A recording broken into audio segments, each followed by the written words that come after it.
Praise the Lord. It's really a joy to once again, share with you the word of God.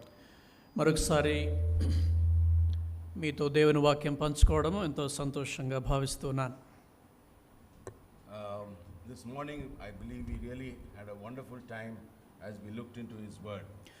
ఈ ఉదయకాలం మనం దేవుని వాక్యాలు చూసినప్పుడు ఎంతో చక్కని సమయం మనం కలిగి ఉన్నామని నేను నమ్ముతున్నాను. And we understood the heart of God. దేవుని హృదయం మనం అర్థం చేసుకోగలిగాం. And we saw how God gave us shalom. దేవుడు మనకు ఆయన సమాధానాన్ని మనకు ఎలా ఇచ్చాడో అర్థం చేసుకున్నాం. And we saw the different dimensions of shalom. ఆ సమాధానంలో ఉన్నటువంటి వేరు భిన్న పార్శ్వాలను కూడా మనం చూసాం. And the Lord gave us this beautiful experience of shalom, and he gave us the basis by which we can continue in that shalom experience. దేవుని యొక్క సమాధానంలో కొనసాగడానికి దేవుడు మనకిచ్చినటువంటి ఒక ఆధారాన్ని, దానికి ఉన్నటువంటి ఆ పునాదులు కూడా మనం చూసాం. But we rejected God. అయితే మనం దేవుణ్ణి తిరస్కరించాం. That has been the tragedy that has happened, that we rejected God, we rebelled against God, and we lost that shalom. అయితే జరిగిన విషాదం ఏంటంటే మనం దేవుణ్ణి తిరస్కరించాం, దేవుని మీద తిరుగుబాటు చేశాము, తద్వారా దేవుడు అనుగ్రహించిన సమాధానాన్ని మనం కోల్పోయాం. So I'm going to begin there, that what came upon us is death. దానివల్ల మనకు జరిగింది ఏంటంటే మరణం సంభవించింది. So we saw the 4 dimensions of shalom. ఈ షాలోంలో ఉన్నటువంటి 4 కోణాలు మనం చూసాము. Wholesome relationship with God, దేవునితో ఆరోగ్యకరమైన సంబంధము, wholesome relationship with ourselves, మనతో మనకు ఆరోగ్యకరమైన సంబంధము, wholesome relationship with our neighbor, మన పొరుగువానితో ఆరోగ్యకరమైన సంబంధము, and wholesome relationship with creation. అలాగే సృష్టితో కూడా ఆరోగ్యకరమైన సంబంధము అని చూసాం. This was life that God gave to us. ఇది దేవుడు మనకు అనుగ్రహించిన జీవము లేక జీవితం. And God said, the day you eat of this fruit you will surely die. మీరు ఆ పండు తిను దినమున మీరు నిశ్చయముగా చచ్చెదరు అని దేవుడు చెప్పాడు. So these 4 dimensions is what we lost. కనుక ఈ 4 కోణాలు కూడా మనం పోగొట్టుకున్నాం. So we are now alienated. ఇప్పుడు మనం దేవునికి దూరం అయిపోయాం. So that is what is death. అదే మరణము అంటే. Death is alienation. మరణం అనగా దేవుని నుంచి ఎడబాటు. We have become separated from God. మనం దేవునికి దూరం అయిపోయాం, వేరు చేయబడ్డాం. Because God is the base and basis for life. ఎందుకంటే మన జీవానికి దేవుడే ఆధారం. And from him everything begins. అక్కడ నుండే అన్నీ కూడా ఆరంభమవుతాయి. So when we have been disconnected from God, we are in a state of death. దేవుని నుంచి మనం ఎప్పుడైతే దూరం అయిపోయామో అప్పుడు మరణం అనేటువంటి స్థితిలో మనం ఉన్నాం. We are physically alive, మనం భౌతికంగా బ్రతికే ఉన్నాం, but we are dead. కానీ మనం చనిపోయాం. This is the irony, this is the paradox. అందులో ఉన్నటువంటి వైరుధ్యము లేక విచిత్రము అదే. Because we say we are alive, but we are not actually alive, we are dead. మనం బ్రతికున్నాం అని అనుకుంటున్నాం, కానీ మనం వాస్తవానికి చచ్చిన వారం. And this is the terrible condition in which we are in.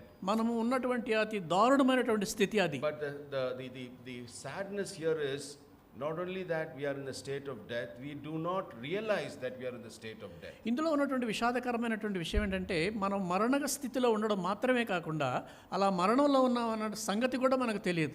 So we have kind of accepted that this is life. అందువల్ల ఇదే జీవితం అనుకుంటూ దాన్ని మనం అంగీకరిస్తూ ముందుకు పోతున్నాం. So we begin to think that this physical life is life.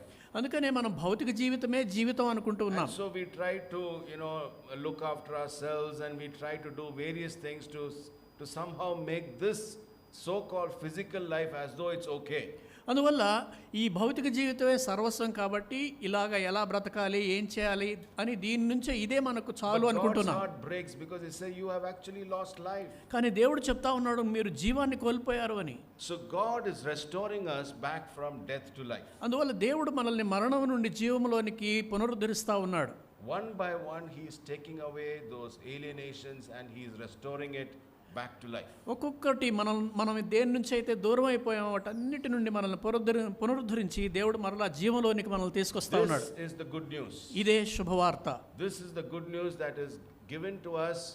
We are expected to have experienced it, and then we are expected to share it. ఈ శుభవార్తని మనం అనుభవించి దాన్ని మనం ఇతరులతో పంచుకోవాల్సిన వారమై ఉన్నాం. So I hope all of us can say, I have understood life. అందువల్ల మనం అందరం చెప్పగలము, నేను జీవితాన్ని అర్థం చేసుకున్నానని. Wholesome relationship with God has restored to you. దేవునితో సంపూర్ణ సంబంధము తిరిగి పునరుద్ధరించబడింది. Wholesome relationship with yourself has restored to you. నీకు ఆరోగ్యకరమైన సంబంధము Wholesome పునరుద్ధరించబడింది. relationship with your neighbor has restored to you. నీ పొరుగువానితో ఉన్న సంబంధం కూడా సరిచేయబడింది. And wholesome relationship with the environment has restored to you. మన చుట్టూ ఉన్నటువంటి వాతావరణం లేక సృష్టితో కూడా సరిచేయబడింది. Can you honestly say that? అది నిజంగా యథార్థంగా చెప్పగలరా మాట? We may say, I'm a believer. మనం అనొచ్చు, నేను విశ్వాసిని, born again. నేను తిరిగి జన్మించాను. You can even give a date. నువ్వు ఏ పలానా రోజున నేను తిరిగి జన్మించానని I చెప్పగలవు. received Jesus into my life. ఆ యేసయ్యను నేను ఆ జీవితంలోని స్వీకరించాను. Wonderful. అద్భుతం, Praise God. దేవుని స్తోత్రం. But do you know life? కానీ జీవం అంటే నీకు In తెలుసా? these 4 dimensions, do you know life? ఈ 4 పార్శ్వాలలో జీవం అంటే నీకు తెలుసా? That is the issue here. That is what is a challenge for us. అదే సమస్య, మనకున్నటువంటి మన ఎదుర్కొన్న సవాల్ అదే. And I hope this morning, if you are being convicted and you're saying, look, I say I'm born again, I say I'm a child of God, but I have not understood these 4 dimensions. ఈ ఉదయకాలం మనం విన్నట్టుగా నేను తిరిగి జన్మించాను అనుకుంటున్నాను, కానీ నాకు నిజంగా ఈ 4 కోణాలు నాకు అర్థం కాలేదు అని మనం చెప్పాలి. Would you recommit your life to God? అలాగైతే నువ్వు తిరిగి దేవునికి సమర్పించుకుంటావా? తాజాగా, Lord, I want life in fullness. దేవా నాకు జీవం కావాలి, సమృద్ధిగా కావాలి. I just don't want one side of this relationship with God. దేవునితో ఉన్న ఈ సంబంధంలో ఒక పార్శ్వమే కాదు దేవా నాకు I want కావాల్సింది. to know God in every dimension. అన్ని కోణాలలో నేను దేవుని I want తెలుసుకోవాలనుకుంటున్నాను. to live that full and abundant life. ఆ సమృద్ధి అయిన సంపూర్ణ జీవం నేను జీవించాలి. Isn't that why Jesus came? యేసయ్య అందుకే కదా వచ్చింది. He said, I came to give life and life abundantly. ఆయన అన్నాడు, నేను జీవం ఇవ్వడానికి వచ్చాను, ఆ జీవం సమృద్ధి అయిన జీవాన్ని ఇవ్వడానికి But వచ్చాను sadly, అన్నాడు. some of us have kind of accepted mediocrity. కానీ విచారకరమైన విషయం ఏంటంటే, మనము మధ్య రకమైన జీవితాన్ని జీవించడానికి అలవాటు పడ్డాం. Friends, let's not accept mediocrity. ఇలాంటి నాసి రకమైన జీవితానికి Let's మనం have that అలవాటు పడదు. hunger for God. దేవుని కోసం ఆకలి కలిగి ఉందాం. Lord, I want to know life in all its fullness. దేవా జీవం అంటే ఏంటో దాన్ని సంపూర్ణంగా And the Lord తెలుసుకోవాలి. is longing to give that to us. దేవుడు దాన్ని ఇవ్వడానికి ఎంతగానో ఆరాటపడుతున్నాడు. Because He wants to see if we have that desire in our hearts. మన హృదయాలలో ఆ కోరిక ఉండాలని దేవుడు చూస్తా ఉన్నాడు. Because He looks into our hearts and He finds that our desires are going after something else. ఎందుకంటే దేవుడు మన హృదయాల్లోకి చూస్తున్నప్పుడు మన ఆశలన్నీ కూడా ఏదో వేరే దిశగా వెళ్తున్నాయి. That is what pains God's heart. అదే దేవుని హృదయాన్ని బాధ He says, పెడతా ఉంది. your heart's desire seems to be something else. మన హృదయ వాంఛలు ఎక్కడో ఉంటున్నాయి అనిపిస్తుంది. And I hope this evening we will say, Lord, we desire nothing else but this fullness of shalom. ఈ సాయంకాలం వేళ మన హృదయపూర్వకంగా చెప్దామా, దేవా నాకు ఈ షాలోము తప్ప ఇంకొకటి అక్కర్లేదు అని చెప్దాం. That is the cross. అదే సిలువ. The cross is bringing us back to shalom. సిలువ అనేటువంటిది దేవుని సమాధానంలోకి మనల్ని తిరిగి తీసుకొస్తుంది. And that is what we read in Colossians chapter 1 and verse 20. కొలస్సీ పత్రిక 1:20లో మనం అదే చదువుకున్నాం. Let's read that again so that we'll keep that as a kind of our theme verse, as a base verse, and we will look at what God is doing to restore shalom for us. దేవుడు మనకు ఈ సమాధానాన్ని తిరిగి పునరుద్ధరించడానికి దేవుడు ఏం చేస్తున్నాడని తెలుసుకోవడం కోసము ఈ వాక్యాన్ని మన యొక్క థీమ్ వర్స్గా తీసుకుందాం. కొలస్సీ 1:20. ఆయన యందు సర్వసంపూర్ణత నివసింపవలననియు ఆయన శిలువ రక్తము చేత సంధి చేసి ఆయన ద్వారా సమస్తమును, అవి భూలోకమందునవైనను పరలోకమందునవైనను వాటినన్నిటినీ ఆయన ద్వారా తనతో సమాధానపరుచుకొనవలనని తండ్రి అభిష్టమాయను. Okay, so what is the cross? కనుక సిలువ అంటే ఏంటి? So what happened at the cross? సిలువ దగ్గర అసలు ఏం జరిగింది? What took place and what exactly happened to Jesus at the cross? సిలువ దగ్గర వాస్తవానికి యేసయ్యకు ఏం జరిగింది? And so we say that Jesus died for man's sin and man's alienation. మానవుడు దేవుని నుంచి దూరమయ్యాడు కాబట్టి మానవ పాపం కొరకు యేసు చనిపోయాడని మనం చెప్తాం. So let's for a moment try to examine the cross. ఒక్క క్షణం సిలువను మనం పరిశీలన Let's చేద్దాం. turn to Matthew chapter 27 and verse 45-46. మత్తయి సువార్త 27వ అధ్యాయము 45 చూద్దాం మనం. Matthew 27:45-46. మత్తయి 27 45 46 వచనాలు. మధ్యాహ్నం మొదలుకొని 3 గంటల వరకు ఆ దేశమంతటను చీకటి కమ్మెను. ఇంచుమించు 3 గంటలప్పుడు యేసు ఏలీ ఏలీ లామా సబక్తాని అని బిగ్గరగా కేకవేశను. ఆ మాటకు నా దేవా నన్నెందుకు చేయి విడిచితువని అర్థము. 3 hours of darkness. 3 గంటల అంధకారం. What is this darkness? ఈ చీకటి అంటే ఏంటి? What is this darkness that Jesus had to experience at that time? ఆ సమయంలో యేసయ్య అనుభవించిన అంధకారం ఏమిటి? And friends, I want us to understand this. ప్రియులారా, దీన్ని మీరు అర్థం చేసుకోవాలని కోరుతున్నాను. This darkness is the wrath of God. ఈ అంధకారం, ఈ చీకటి ఏదైతే ఉందో అది దేవుని ఉగ్రత. This is God's wrath. God is a holy God. ఇది దేవుని ఉగ్రత. దేవుడు పరిశుద్ధుడైన దేవుడు. God cannot tolerate sin. దేవుడు పాపాన్ని సహించలేడు. No darkness can come into his presence. ఆయన సన్నిధిలోకి అంధకారము, చీకటి ప్రవేశించలేదు. God remains holy. God remains righteous. God remains just. దేవుడు పరిశుద్ధుడుగా, దేవుడు న్యాయవంతుడుగా, దేవుడు నీతిమంతుడుగా ఉంటాడు. He does not change. ఆయన మార్పు చెందడు. But sin has come up against God. కానీ పాపము దేవునికి విరోధంగా నిలబడింది. And sin has to be paid for. అయితే అందువల్ల పాపానికి విరుద్ధంగా దాని వెల చెల్లించాలి. God cannot overlook sin. దేవుడు పాపాన్ని చూచి చూడనట్టు ఉండలేడు. God cannot bypass sin. దేవుడు పాపాన్ని దాటి వెళ్ళలేడు. God has to deal with sin. దేవుడు పాపంతో ఏదో ఒకటి చేసి తీరాలి. And so that sin produces the response from God towards sin, man's sin, is wrath. మానవుని పాపం పట్ల దేవుని ప్రతిస్పందన దేవుని ఉగ్రత. See, many of us don't want to talk about the wrath of God. మనలో చాలా మంది దేవుని ఉగ్రత గురించి మాట్లాడడానికి ఇష్టపడం. We rather talk about God's love, God's goodness, God's mercy and so forth. మనం దేవుని ప్రేమ గురించి, దేవుని కనికరం గురించి, దేవుని కృప గురించి మాట్లాడడానికి ఇష్టపడతాం. Sure, he is God who is all of that. దేవుడు ఇవన్నీ అయినవాడు. But please remember, he is a holy God. అయితే ఒకటి గుర్తుంచుకోండి దయచేసి, ఆయన పరిశుద్ధుడైన దేవుడు. God's wrath will surely fall. దేవుని ఉగ్రత ఖచ్చితంగా పడి తీరుతుంది. Humanity has to understand that God's wrath will surely fall. దేవుని ఉగ్రత మన మీద పడుతుంది అనేది మానవాళి అర్థం చేసుకోవాలి. Someone had to take that place. కనుక ఎవరో ఒకరు ఆ స్థానంలో నిలబడాలి. And so this is what happened. Jesus took that wrath upon himself. కనుక యేసు ప్రభువారు ఆ ఉగ్రతను తన మీద వేసుకున్నాడు. And just think about it. ఒకసారి ఆలోచించండి. He who knew no sin became sin for us. పాపం ఎరుగని ఆయన మన కొరకు పాపముగా చేయబడ్డాడు. Let's read that verse. 2 Corinthians chapter 5 verse 21. 2 కొరింథీ 5:21 మనం చదువుదాం.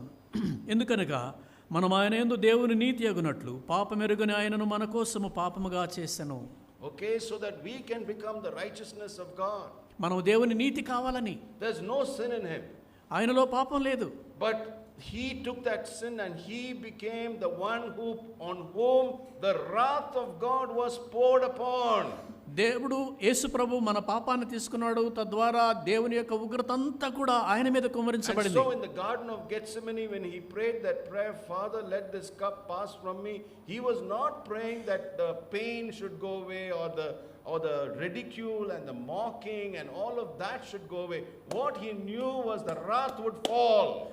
ఆయన యేసు ప్రభు వారు గెత్సెమనే వనంలో ఉండి ఆయన ప్రార్థన చేశాడు. తండ్రి నీ చిత్తమైతే ఈ గిన్నె నా యొద్ద నుండి తొలగిపోనేమన్నప్పుడు ఆయన నా మీద నుండి నాకు అవమానం జరగకూడదు, నాకు దూషణలు రాకూడదు, బాధ కలగకూడదని కాదు, కానీ దేవుని ఉగ్రత కుమ్మరించబడకుండా ఉండాలని ఆయన కోరుకున్నాడు. I hope this stirs your heart. Why should he take your place? ప్రియులారా, ఇది మన హృదయాల్ని కదిలించాలి. ఎందుకు ఆయన నీ స్థానాన్ని తీసుకోవాలి? But that is God. అదే దేవుడు. He took my place, your place, and he took the wrath of God upon himself. ఆయన నీ స్థానాన్ని, నా స్థానాన్ని తీసుకున్నాడు. దేవుని ఉగ్రత ఆయన మీద కుమ్మరించబడింది. That is the most terrible time. అది భయంకరమైనటువంటి సమయం అది. Because settlement of man's sin was happening on the cross. ఎందుకంటే సిలువ మీద మానవుని పాపాలకు ఒక పరిష్కారం జరుగుతూ ఉంది. And wrath of God fell. దేవుని ఉగ్రత ఆయన మీద కుమ్మరించబడింది. And then he makes that very loud declaration. ఆ తర్వాత ఆయన ఒక సుదీర్ఘమైనటువంటి ప్రకటన చేస్తా ఉన్నాడు. What does he say? Verse 46. 46వ వచనం చూడండి. మత్తయి సువార్త 27:46. ఇంచుమించు 3 గంటలప్పుడు యేసు ఏలీ ఏలీ లామా సబక్తాని అని బిగ్గరగా కేక వేసెను.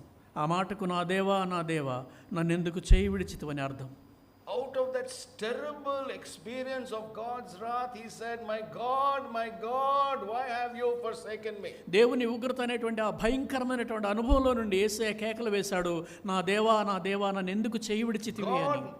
God the Son became identified fully with man. కుమారుడైనటువంటి దేవుడు సంపూర్ణంగా మానవునితో గుర్తింపు పొందాడు. Our alienation became his alienation. మన యొక్క ఎడబాటు దేవుని నుంచి ఆయన ఎడబాటుగా మారింది. We were dead. Our death, our alienation, our problem, everything came on him. మన యొక్క మరణము, మన యొక్క ఎడబాటు సమస్తము యేసయ్య మీద పడింది. God, the triune God, were always together. Now he has become man, and in being man he is now alienated. త్రియేక దేవుడు ఎల్లప్పుడూ కలిసి ఏకంగా ఉండేటువంటి ఆ దేవునిలో నుండి కుమారుడు ఇప్పుడు మానవుడిగా మారాడు, దేవునికి దూరస్తుడయ్యాడు. So friends, I hope you understand what is going on at the cross. ప్రియులారా, శిలువ వద్ద ఏం జరుగుతుందో మీకు అర్థమవుతుంది అనుకుంటున్నాను. My God, you have forsaken me. నా దేవా నీవు నన్ను విడిచిపెట్టావు. What has happened now? ఏం జరిగింది ఇప్పుడు? Death came on Jesus fully. మరణము యేసయ్య మీదకి సంపూర్ణంగా దిగి వచ్చింది. See, what do we say? We said Jesus died on the cross. మనం ఏమంటాము? యేసయ్య శిలువలో మరణించాడు అని చెప్తాం. And usually what we think is death is the physical death. మనం సాధారణంగా మరణం అంటే భౌతిక మరణం అనుకుంటాం. Oh, we said Jesus died on the cross. యేసయ్య శిలువలో మరణించాడు. Yes, he did physically die on the cross. నిజమే, ఆయన భౌతికంగా మరణించాడు. But the real problem of humanity is the alienation that we just looked at earlier. అయితే మానవాళి యొక్క అసలైన సమస్య ఏంటంటే దేవునికి ఎడబాటు, దేవునికి దూరం కావడం. That death problem must be settled, must be paid for. ఆ సమస్యకు పరిష్కారం దొరకాలి. If that has not been done, I have no hope, I have no solution. అది గనుక జరగకపోతే నాకు నిరీక్షణ లేదు, నాకు పరిష్కారం లేదు. Death has to be settled.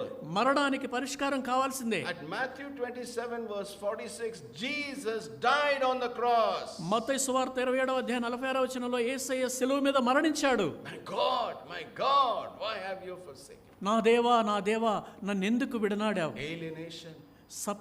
ఎడబాటు. Your alienation, my alienation came on him. నీవు నేను పొందినటువంటి ఆ ఎడబాటు దేవుని యేసయ్య మీదకి వచ్చింది. But let's look at the cross little bit more. మరింతగా శిలువను గురించి చూద్దాం. When he started, how did he begin? Luke 23 verse 34. Luka 23:44. 34. Luke 23:34. లూకా 23.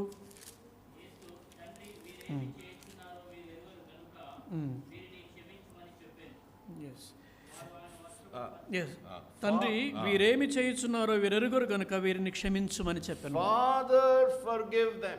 తండ్రి వీరిని క్షమించు. What is the word he is using there? అక్కడ ఆయన వాడిన పదం ఏంటి? Father. తండ్రి. Please look at this carefully. First word on the cross he is saying Father. మొట్టమొదటి శిలువ మీద పలికిన మాటలో తండ్రి అంటున్నాడు. Fourth word on the cross he is not able to call him Father. నాలుగో మాటకు వచ్చేసరికి తండ్రిని ఆయన తండ్రి అని పిలవలేకపోతున్నాడు. That relationship is gone. ఇప్పుడు ఆ సంబంధం తెగిపోయింది. My God, why have you forsaken me? నా దేవా నన్ను నేల విడనాడావు. But now you come to Luke 23 and verse 46. ఇప్పుడు లూకా 23:46 వచనం చూడండి. 23:46. అప్పుడు యేసు గొప్ప శబ్దంతో కేకవేసి, తండ్రి నీ చేతికి నా ఆత్మను అప్పగించుచున్నానను ఆయన ఇలాగూ చెప్పి ప్రాణము విడిచెను. Seventh word on the cross, once again he declares Father. ఏడవ మాటలో శిలువ మీద ఆయన పలికిన మాటలో మరొకసారి చెప్తున్నాడు తండ్రి అని. First word on the cross, Father. శిలువ మీద మొదటి మాట తండ్రి. Fourth word on the cross, he can't call him Father. My God, why have you forsaken me? నాలుగో మాట దగ్గరికి వచ్చేసరికి ఆయన తండ్రి అని పిలవలేకపోయాడు. నా దేవా అని అన్నాడు. Seventh word on the cross, Father. ఏడవ మాట శిలువ మీద తండ్రి అని మరలా పిలిచాడు. Wow. Settled. పరిష్కారం అయిపోయింది. Death paid for. మరణానికి వెల చెల్లించబడింది. Purpose of the cross done. శిలువ యొక్క ఉద్దేశం నెరవేర్చబడింది. Would you like to say hallelujah? హల్లెలూయా అని చెప్దామా? Wonderful. We should actually jump. మనం వాస్తవానికి ఎగిరి గంతేయాలి. This is the cross. ఇది శిలువ అంటే. If this had not happened, ఇది గనక జరగకపోతే what do we have? Nothing. మనకి ఇంకేముందండి? ఏమీ లేదు. And that is what he did for us on the cross. అదే ఆయన శిలువ మీద మన కోసం చేసింది. And so we look at each one of those reconciliations. కనుక ఈ పునరుద్ధరణలన్నీ కూడా, ఈ సమాధానాలన్నీ కూడా మనం చూస్తాం. So he first of all set the first relationship right. కనుక మొట్టమొదటిగా ఆయన మొదటి సంబంధాన్ని పునరుద్ధరించాడు. Remember the first relationship, we were alienated from God. మొట్టమొదటి సంబంధంలో మనం దేవునితో దూరమయ్యామని We గుర్తుంచుకున్నాం. had a wholesome relationship with God, ఒకప్పుడు దేవునితో మనకు ఆరోగ్యకరమైన సంబంధం ఉండేది. but that relationship went. అయితే ఆ సంబంధం తెగిపోయింది. But now he is bringing us back to that wholesome relationship. ఇప్పుడు మరొకసారి ఆ ఆరోగ్యకరమైన సంబంధంలోకి దేవుడు తీసుకొస్తున్నాడు మనల్ని. Ephesians chapter 4 and verse 18. ఎఫెసీ 4:18. ఎఫెసీ 4:18. వారైతే అంధకారమైన మనస్సు కలవారై తమ హృదయ కాఠిన్యము వలన తమలో ఉన్న అజ్ఞానము చేత దేవుని వలన కలుగు జీవములో నుండి వేరుపరచబడిన వారై తమ మనస్సునకు కలిగిన వ్యర్థతను అనుసరించి నడుచుకొనుచున్నారు. So we were alienated from God. మనం దేవునికి దూరం అయిపోయాము. But now come to Colossians 1:21. కొలస్సీ 1:21లోకి రండి. 1:21లో మనం చూస్తే, మరియు గత కాలమందు దేవునికి దూరస్తులను మీ దుష్క్రియల వలన మీ మనస్సులో విరోధభావము గలవారునై ఉండిన మిమ్మును కూడా తన సన్నిధిని పరిశుద్ధులుగా నిరపరాధులుగా నిలబెట్టుటకు సమాధానపరిచాడు. So the first thing that the Lord did for us, he has brought us back to himself. కనుక యేసు ప్రభువారు మనకు చేసిన మొట్టమొదటి పని ఏంటంటే తిరిగి ఆయన మనల్ని తండ్రి దగ్గరికి And తీసుకొచ్చాడు. that is our new life. అది మన నూతన జీవితం. We are reconciled back to God. మనం తిరిగి దేవునితో We సమాధానపరచబడ్డాం. have come back to the habitat of God. దేవుని నివాసంలోకి మనం తిరిగి We వచ్చాం. were once in the habitat of God, we lost that position. ఒకప్పుడు మనం దేవుని నివాసంలో ఉన్నాము, దాన్ని మనం పోగొట్టుకున్నాం. But now we are once again in the habitat of God. ఇప్పుడు మరొకసారి మనం దేవుని నివాసంలోనికి వచ్చాం. As we now come, as we are now in this new relationship, we must enjoy that habitat relationship. ఇప్పుడు మరలా ఈ నూతన సంబంధంలోకి వచ్చిన మనము దేవునితో నివాసం చేసే ఆ సంబంధాన్ని మనం సంతోషించాలి. Don't lose it. దాన్ని పోగొట్టుకోవద్దు. Always cultivate it, always live there, always enjoy the habitat relationship. ఆ దేవునితో ఉన్నటువంటి దేవుని నివాసంలో ఉండేటువంటి ఆ సంబంధాన్ని ఎల్లప్పుడూ కూడా మనం పెంచి పోషించుకోవాలి. And we see in Romans chapter 5 verse 1, what does it say? రోమా 5:1లో ఏమంటుందో చూడండి. రోమా 5:1, కాబట్టి విశ్వాస మూలమున మనము నీతిమంతులముగా తీర్చబడి మన ప్రభువైన యేసుక్రీస్తు ద్వారా దేవునితో సమాధానము కలిగి ఉందము. Once again we are restored back to shalom. మరొకసారి దేవుని యొక్క సమాధానంలోకి మనం పునరుద్ధరించబడ్డాం. That is reconciliation. అదే సమాధానపరచబడుట అంటే. The first reconciliation was done on the cross. కనుక మొట్టమొదటి సమాధానము సిలువ దగ్గర జరిగింది. The second reconciliation that God did for us on the cross is that we should be reconciled with ourselves. యేసు ప్రభువారు సిలువ దగ్గర చేసిన రెండవ సమాధానం ఏంటంటే మనతో మనము సమాధానపరచబడాలి. So what was the problem with ourselves? అయితే మనతో ఉన్న సమస్య ఏంటి? The problem with ourselves is ourself. మనతో ఉన్న సమస్య మనమే. I am the problem. నేనే నా సమస్య. Because I want to rule my life. ఎందుకంటే నేను నా జీవితాన్ని I పరిపాలించాలనుకుంటున్నాను. want to be in control. నా నియంత్రణలో జీవితం ఉండాలనుకుంటున్నాను. But that is the problem. కానీ అదే సమస్య. The self has to go. ఈ అహం అనేటువంటిది పోవాలి. The gospel is all about the self having to go to the cross. సిలువ అనేటువంటి దాని వర్తమానం అంతా కూడా మనలో ఉన్నటువంటి అహం, నేను అనేటువంటిది సిలువ దగ్గరికి వెళ్ళాలి. That is the purpose that Jesus died. He says, now you shall no longer live for yourself. అందుకనే యేసయ్య మరణించింది, ఇక మీదట మీరు కాదు జీవించేది. And so Paul says, I am crucified with Christ. అందుకే I no longer live. పౌలు అంటాడు, నేను క్రీస్తుతో కూడా సిలువ వేయబడ్డాను, ఇక మీదట నేను కాదు అంటాడు. Friends, are you in that experience? ప్రియులారా, మీరు ఆ సంబంధంలో You ఆ have అనుభవంలో come to the ఉన్నారా? Lord. You have received Jesus into your heart. యేసయ్యను మీ హృదయంలోకి స్వీకరించారు. Can you truthfully say the self is not there? The self is being crucified with Christ. Is that your experience? అప్పుడు నువ్వు యథార్థంగా చెప్పగలవా, సత్యంగా చెప్పగలవా, నాలో ఉన్నటువంటి స్వయం, నా అహం అనేటువంటిది సిలువ దగ్గర వెళ్ళిపోయిందని It is చెప్పగలవా? so tragic to see that we so-called believers, we so-called Christians, we have so much of ego problem. మనము ఎంత దారుణమైన విషయం అంటే విశ్వాసులుగా పిలువబడేటువంటి మనలో ఈ అహం అనేటువంటిది ఎన్నో సమస్యలు ఉన్నాయి. We talk lot of spiritual things. మనం చాలా ఆత్మీయ సంబంధమైన విషయాలు And మాట్లాడతాం. our words look so spiritual. మన మాటలు ఎంతో ఆత్మీయంగా ఉంటాయి. But that ego has not gone. కానీ ఆ ఈగో అనేటువంటిది, అహం అనేది పోలేదు. Oh, I am so important. నేను చాలా ముఖ్యం. Who is this person? ఎవరండి ఇతను? I tell you, the self has to go to the cross, my dear friends. ప్రియులారా, ఈ అహం అనేటువంటిది సిలువ దగ్గరకు పోవాలి. And I hope this evening, if the Lord is showing you if there's an ego issue, please take it to the cross. ఒకవేళ ఈ సాయంకాలం వేళ ఈ అహం అనేటువంటి సమస్య మనలో ఉంటే దయచేసి దాన్ని సిలువ దగ్గర తీసుకెళ్ళండి. You have been avoiding it. You have been trying to pretend. You are trying to cover up. You are trying to pass the blame to somebody else. If the Lord is convicting you, say, Lord, this is not anybody else's problem, this is my problem. నువ్వు ఒకవేళ ఇది సమస్య నాలో లేదు, నంతా బాగానే ఉందన్నట్టుగా నటిస్తూ ఉంటే దయచేసి సిలువ దగ్గరికి వెళ్ళి, దేవా ఈ సమస్య నాలో ఉంది, దీన్ని తీసివేయమని అడుగుదాం. Look at our churches, look at our Christian organizations, look at our Christian families. మన క్రైస్తవ కుటుంబాలు చూడండి, మన సంఘాలు చూడండి, మన సంస్థలు చూడండి. Claiming to be believers. చాలా మంది విశ్వాసులు అని చెప్పుకుంటున్నారు. Oh, the self has not gone to the cross. కానీ ఆ సెల్ఫ్ అనేటువంటిది మాత్రం పోలేదు. What does Paul say in 2 Corinthians chapter 4 verse 10? 2 కొరింథీ 4:10లో పౌలు ఏమంటున్నాడు? 2 Corinthians 4:10. 2 కొరింథీ 4:10. యేసు యొక్క జీవము మా శరీరమందు ప్రత్యక్షపరచబడుటకై యేసు యొక్క మరణానుభవమును మా శరీరమందు ఎల్లప్పుడూ వహించుకొని పోవచ్చున్నాము. So Paul says, I always carry in my body the dying of the Lord Jesus.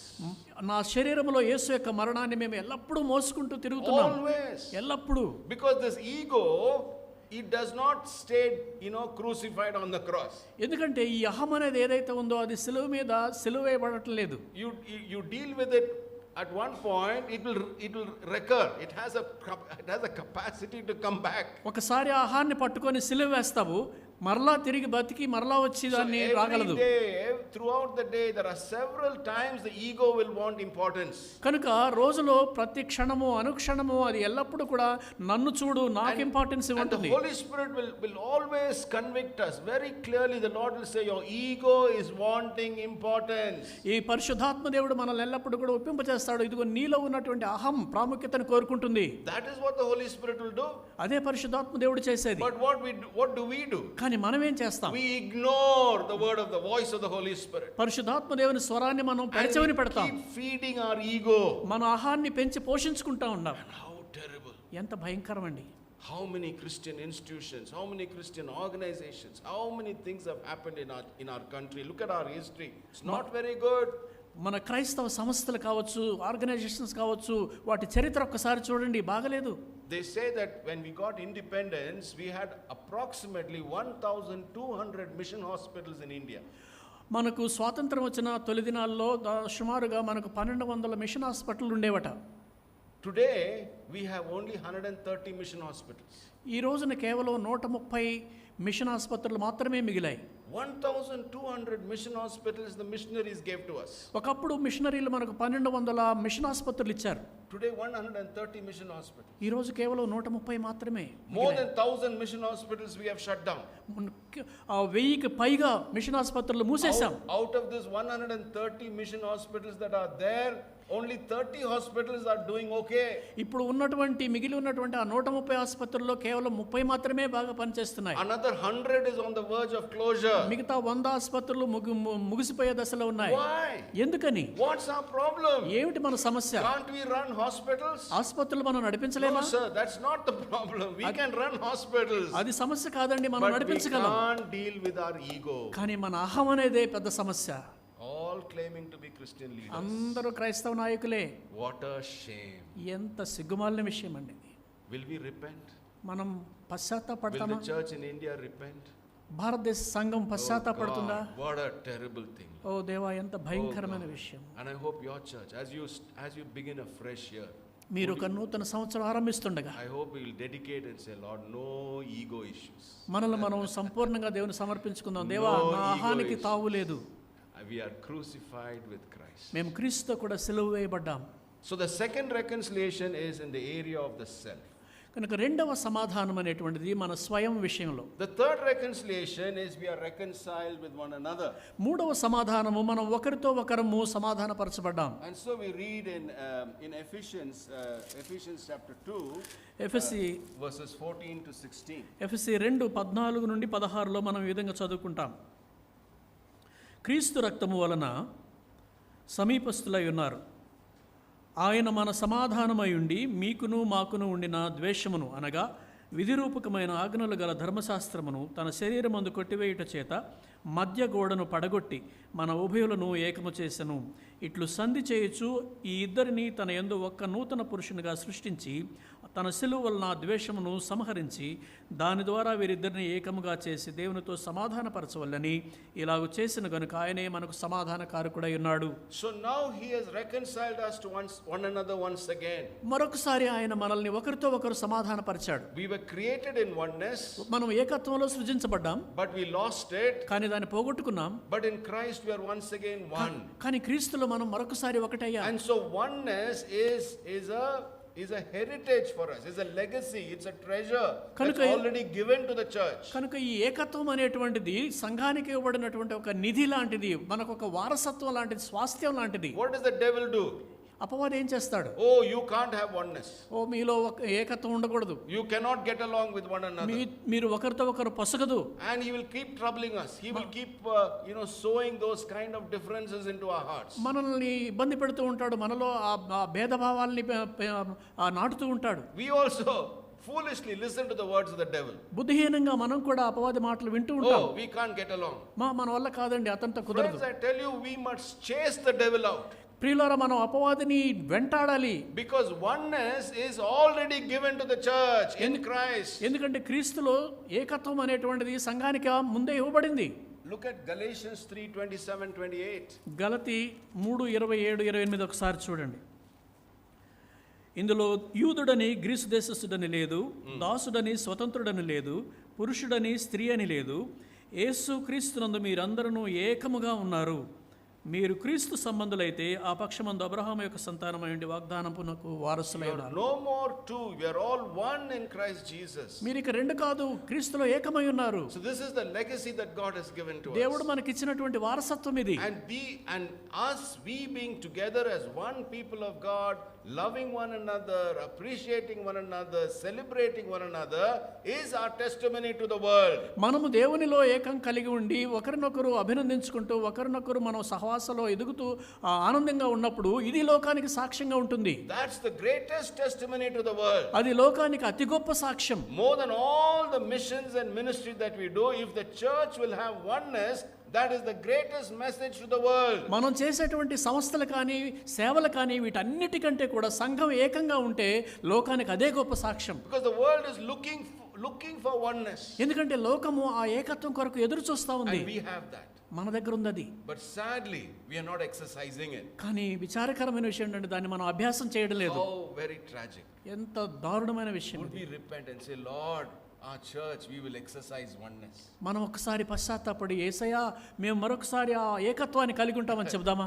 Imagine, I'm giving you a very very simple example. Imagine somebody has signed a check and given to you. ఒకసారి చిన్న ఉదాహరణ చెప్తాను. ఎవరైనా మీకు ఒక check సంతకం చేసి ఇచ్చారనుకోండి. The check is good, the name is correct, date is correct, amount is correct, signature, everything is correct. ఆ చెక్ బ్రహ్మాండంగా ఉంది, డేట్ ఉంది, సంతకం ఉంది, అమౌంట్ ఉంది, అన్నీ బాగున్నాయి. I'm holding a check in my hand. ఆ చెక్ నా చేతుల్లో ఉంది. And I'm going around saying, I don't have money, I don't have money. కానీ చుట్టూ తిరుగుతూ అటు ఇటు తిరుగుతూ నా దగ్గర డబ్బు లేదు, నా దగ్గర డబ్బు లేదు అంటున్నా. What do I do? I'm very sad, I don't have anything. అయ్యో ఏం చేయాలి, నాకు చాలా బాధగా ఉంది. అరే బాబా, in your hand there is a check. అరే బాబు, నీ చేతిలోనే చెక్ ఉంది. Do you understand what I'm saying? ఏం చెప్తున్నా అర్థమవుతుందా? God has given the legacy into the church. దేవుడు సంఘానికి ఆ వారసత్వాన్ని ఇచ్చాడు. And the church is going around saying, oh, we can't have oneness. సంఘం అటు ఇటు తిరుగుతూ మాకు ఏకత్వం లేదు అని బాధపడుతున్నాను. అది చెత్త. Throw that idea out. ఆ ఆలోచననే తీసివేయండి. Encash your check. నీ చెక్ని ఎన్కాష్ చేసుకో. And say, Lord, thank you, it's given. Let's just encash it, let's just embrace it, let's just live out that oneness. ప్రభువా నీకు వందనాలు, ఈ ఏకత్వం అనేటువంటి చెక్ ఇచ్చినందుకు వందనాలు, దాన్ని మేము ఆనందించడానికి సహాయం చేయండి, ఎన్కాష్ చేసుకోవడానికి సహాయం చేయండి అని అడుగుదాం. So first reconciliation done, God has brought us back to himself. Second reconciliation done, which is God has brought us right to within ourselves. And he's also brought us to be right with one another. కనుక మొట్టమొదటి సమాధానం జరిగింది, దేవుడు తనతో మనల్ని సమాధానపరుచుకున్నాడు. రెండవ సమాధానం జరిగింది, దేవుడు మనతో మనల్ని సమాధానపరిచాడు.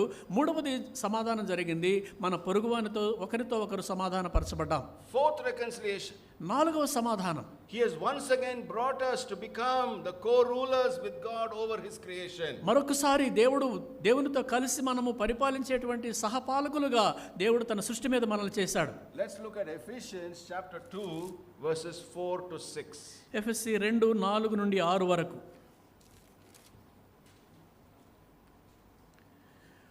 అయినను దేవుడు కరుణా సంపన్నుడై ఉండి మనము మన అపరాధముల చేత చచ్చిన వారమై ఉండినప్పుడు సహితము మన ఎడల చూపిన తన మహాప్రేమ చేత మనలను క్రీస్తుతో కూడా బ్రతికించను. కృపచేత మీరు రక్షింపబడి ఉన్నారు. క్రీస్తు యేసునందు ఆయన మనకు చేసిన ఉపకారము ద్వారా అత్యధికమైన తన కృపా మహదైశ్వర్యమును రాబో యుగముల్లో కనపరుచు నిమిత్తము క్రీస్తునందు మనలను ఆయనతో కూడా లేపి పరలోకమందు ఆయనతో కూడా కూర్చుండబెట్టెను. See, what has happened to us is, మనకేం జరిగిందంటే, we generally, when you look at Ephesians chapter 2, we are very, very happy with, oh, I have been saved by grace through faith. మనం ఎఫెసీ పత్రిక 2వ అధ్యాయం చూసినప్పుడు, నేను కృపచేతనే విశ్వాసం ద్వారా రక్షణ పొందాను అని చెప్తాం. I don't deserve salvation, I received salvation by grace. నేను రక్షణకు అర్హుడిని కాదు, కృపచేత నాకు రక్షణ లభించింది. By faith I have received this salvation. విశ్వాసం ద్వారా నేను ఆ రక్షణ పొందుకున్నాను. Wonderful, wonderful. అద్భుతం, అద్భుతం. But let's not stop there. కానీ అక్కడే ఆగిపోవద్దండి. Because the whole experience of your salvation by grace through faith is in order that you will reign with God. అయితే నీవు ఈ కృపచేతనే వచ్చినటువంటి విశ్వాసం ద్వారా పొందినటువంటి ఈ రక్షణ ఎందుకంటే నీవు దేవునితో కూడా పరిపాలించాలి. Brother, can you please read that part again? How that reigning with God happens from Ephesians 2:4 onwards. 2:4 నుండి మరొకసారి మనం చూద్దాం. అయినను దేవుడు కరుణా సంపన్నుడై ఉండి మనము మన అపరాధముల చేత చచ్చిన వారమై ఉండినప్పుడు సహితము మన ఎడల చూపిన తన మహా ప్రేమ చేత మనలను క్రీస్తుతో కూడా బ్రతికించను. కృపచేత మీరు రక్షింపబడి ఉన్నారు. క్రీస్తు యేసునందు ఆయన మనకు చేసిన ఉపకారము ద్వారా అత్యధికమైన తన కృపా మహదైశ్వర్యమును రాబో యుగములలో కనపరుచు నిమిత్తము. And then further. క్రీస్తు యేసునందు మనలను ఆయనతో కూడా లేపి పరలోకమందు ఆయనతో కూడా కూర్చునిబెట్టును. మీరు విశ్వాసము ద్వారా కృపచేతనే రక్షింపబడినారు. ఇది మీ వలన కలిగినది కాదు, దేవుని వరమే. Okay. So he has saved us by grace through faith because he is getting us to be ready for that eternal kingdom. ఆయన నిత్య రాజ్యం కొరకు మనల్ని సిద్ధం చేస్తా ఉన్నాడు. He is saying there is an age which is to come. రాబోయేటువంటి ఒక యుగం ఉంది అంటున్నాడు. We are living in one age. మనం ఒక యుగంలో ఉన్నాము. We are living in one era. ఒక యుగం, ఒక కాలంలో మనం ఉన్నాము. But there is an age which is to come. కానీ రాబోయేటువంటి ఒక యుగం ఉంది. We must always keep that in mind. అది మనం ఎల్లప్పుడూ మనసులో పెట్టుకోవాలి. This age which we are living in now is very temporal. ఇప్పుడు మనం ఉన్నటువంటి ఈ యుగం ఏదైతే ఉందో, ఈ కాలం ఏదైతే ఉందో అది తాత్కాలికమైనటువంటిది. This age is coming to a close very soon. ఇది త్వరలో ముగింపులోకి రాబోతుంది. But there is an age which is to come. కానీ రాబోయేటువంటి ఒక యుగం ఉంది. Which is that eternal age. అది నిత్య యుగము. The eternal reign of God. దేవుని శాశ్వత పరిపాలన For ఉండేటువంటిది. which he is preparing the church. దానికోసమే తన సంఘాన్ని సిద్ధపరుస్తున్నాడు. Church, we need to understand that. We must see the big picture. సంఘము మనం అది అర్థం చేసుకోవాలి. ఆ గొప్ప చిత్రాన్ని మనం చూడాలి. God is preparing the church to be participate with him in that eternal reign. దేవుడు తన యొక్క నిత్య పరిపాలనలో, ఆ నిత్య రాజ్యములో మనల్ని భాగస్వాములుగా చేయాలనుకుంటున్నాడు. The age which is to come is what we need to be focused on. ఈ రాబోయేటువంటి ఆ యుగం మీదనే మనం మనసు పెట్టాలి. That is what Paul writes in Colossians and says, set your mind on things above. అదే పౌలు కొలస్సీలకు రాస్తూ పైనున్న వాటి మీద ఏమి మనసు పెట్టుకోండి అంటున్నాడు. The problem is our mind is not set on the things above. Our minds are set on the things of the earth. అయితే సమస్య ఏంటంటే మన మనస్సు పైనున్న వాటి మీద కాకుండా లోక సంబంధమైన వాటి మీద పెట్టుకొని ఉన్నాం. Everything for us rotates around here only. మనదంతా కూడా ఇక్కడిక్కడే తిరుగుతూ ఉంటుంది. God is saying, take your eyes off this, take your mind off this, set your mind on that eternal era, the eternal age which is to come. దేవుడు అంటున్నాడు, మీ చూపు దీని మీద దయచేసి తొలగించి పైనున్న వాటి మీద, రాబోయే వాటి మీద మీ మనసు పెట్టండి అంటున్నాడు. You are being prepared to reign there. మీరు అందరూ కూడా అక్కడ పరిపాలించడానికి And సిద్ధపరుస్తున్నారు. so he He has saved us by grace through faith, కనుక ఆయన కృపచేత విశ్వాసం ద్వారా రక్షించాడు. so that we will be seated with Jesus in the heavenly realms. తద్వారా మనం యేసయ్యతో పాటు పరలోకమందు కూర్చుండబెట్టబడాలని. What does that mean? దాని అర్థం ఏంటి? Seated with God means co-rulership. దేవునితో కూడా కూర్చోవడం అంటే ఆయనతో కూడా పరిపాలించడం. Friends, please set your hearts and minds and see the things of God. ప్రియులారా, మీ మనసులో మీ హృదయాలను దయచేసి దేవుని సంగతులను చూడండి. Lord, what am I doing? నేను ఏం చేస్తున్నాను? Living such a shallow life. ఎంతో పై జీవితాన్ని All జీవిస్తాను. about me. అంతా నా గురించి. My life, my career, my future, my money, my bank balance. What are you doing? నా జీవితం, నా ఉద్యోగం, నా బ్యాంక్ బ్యాలెన్స్ అని ఏం చేస్తున్నాం మనం? Your eternal reign. నీవు నిత్య పరిపాలన చేస్తావు. You know, when IAS officers are trained, IAS ఆఫీసర్లకి తరఫీదు ఇచ్చినప్పుడు they are put into simulation. వాళ్ళు సిమ్యులేషన్ అనే దాంట్లో పెడతారు వాళ్ళని. A kind of imagine or kind of a setup is made, and they are put into that so that they will have to face serious challenges, and they'll see how these IAS recruits are being able to handle a crisis. వాళ్ళని ఒక విధమైనటువంటి వాతావరణం కలుగజేసి ఒక విధమైనటువంటి సమస్యాత్మకమైన ప్రదేశంలో పెట్టి ఈ IAS కాబోయేటువంటి IAS అధికారులు వాటిని ఎలా హ్యాండిల్ చేస్తారో చూద్దాం అనుకుంటారు. That's training. అది తర్ఫీదు. Then they will evaluate, they will correct, they will say you made a mistake here, this is good, this is bad, all of those things will ఆ happen. తర్వాత వాళ్ళని ఒక అంచనా చేస్తారు, ఎవాల్యుయేట్ చేస్తారు, మీరు ఇక్కడ బాగా చేశారు, ఇక్కడ తప్పు చేశారు అని అన్ని చెప్తారు. But that is still simulation. కానీ దాని అయినప్పటికీ కూడా అది కేవలం ఒక మామూలు సిమ్యులేషన్ మాత్రమే. Then when that IAS officer gets posted in a district as a district collector, then the real story starts. కానీ వాస్తవంగా ఐఏఎస్ ఆఫీసర్ ఒక డిస్ట్రిక్ట్ కలెక్టర్గా అపాయింట్ చేయబడి వెళ్ళినప్పుడు అసలు నిజమైంది ఎదురవుతుంది. Friends, please understand, right now this age is only simulation. ప్రియులారా, దయచేసి అర్థం చేసుకోండి, ప్రస్తుత యుగం అనేటువంటిది కేవలం మనకు ఒక అభ్యాసం లాంటిదే. This is simulation time. ఇది కేవలం మనకు ఒక ప్రయత్నం మాత్రమే. I better learn lessons here. నేను ఇక్కడ పాఠాలు నేర్చుకోవాలి, I better learn them well. బాగా నేర్చుకోవాలి నేను I వాటిని. better equip myself well. నేను సమాయత్తపరచుకోవాలి Because బాగా. if the IAS officer fails in the simulation, they are not going to post him as a district collector. ఒకవేళ ఈ ఐఏఎస్ ఆఫీసర్ గనక ఇక్కడ గనక విఫలమైతే, ఫెయిల్ అయిపోతే ఆయన కలెక్టర్ గా పోస్ట్ చేయరు. God is trying to tell us, yeah, people of God, I'm preparing you for that eternal age. దేవుడు మనతో చెప్తా ఉన్నాడు, అయ్యా మిమ్మల్ని ఆ నిత్య యుగం కొరకు మిమ్మల్ని సిద్ధపరుస్తున్నాను నేను. But what does the church say? కానీ సంఘం ఏమంటుంది? Lord, you take care of me now, that's enough. ప్రభువా, ఇప్పుడు నా సంగతి చూడు నాయన, అంతవరకు నాకు I చాలు. want to be happy, my family should be happy. నేను సంతోషంగా ఉండాలి, నా కుటుంబం సంతోషంగా ఉండాలి. Arey Baba, there's so much I have for you. అయ్యా నీ కోసం నేను ఇంకా ఎన్నో ఆశలు కలిగి ఉన్నాను. Can we take our simulation seriously? దీన్ని మనం సీరియస్గా We will తీసుకుందామా? train ourselves. మనల్ని మనం తరఫీ చేసుకుందాం. Rule of God has been given to us. దేవుని పరిపాలన మనకు All of అప్పగించబడతాం. creation has been given to us. సృష్టి అంతా కూడా మనకు Church has to అప్పగించబడింది. go out and reign with God. సంఘము బయటికి వెళ్ళి దేవునితో పాటు Bring పరిపాలించాలి. the reign of God here on earth. దేవుని పరిపాలనను భూమి మీదకి తీసుకురావాలి. And because we are not doing our job, you know who's reigning? మనము ఆ పని చేయకపోయిన కారణంగా ఎవరు చేస్తున్నారు తెలుసా? 1 John chapter 5 verse 19. Who's reigning now? 1 యోహాను 5వ అధ్యాయం 1 John 5:19. Who's reigning? 5:19 ఎవరు పరిపాలన చేస్తున్నారో ఒకసారి చూడండి. మనము దేవుని సంబంధులు మరియు లోకమంతయు దుష్టుని అందున్నదని ఎరుగుదుము. The whole world lies under the control of the evil one. మనము సత్యవంతుడైన వాని ఎరుగవల్లని దేవుని కుమారుడు వచ్చి మనకు వివేకము అనుగ్రహించి ఉన్నాడని ఎరుగుదుము. మనము దేవుని కుమారుడైన యేసుక్రీస్తునందు వారమై సత్యవంతుని యందు ఉన్నాము. Okay, the whole 1 John 5:19, brother. Is that what you read? 1 John 5:19. Yeah. But why did God give control and did God give authority? Did God give rulership to the devil? దేవుడు ఆ అధీనాన్ని పరిపాలనను అపవాదికి ఇచ్చాడా? No. ఇవ్వలేదు. He has given it to us. ఆయన మనకిచ్చాడు. And so now through the cross God is restoring everything back. ఇప్పుడు దేవుడు ఆ సిలువ ద్వారా అన్నిటిని కూడా సమకూరుస్తూ ఉన్నాడు. So I hope you have seen the 4 reconciliations. ఈ 4 సమాధానాలు మీరు చూశారని నేను అనుకుంటున్నాను.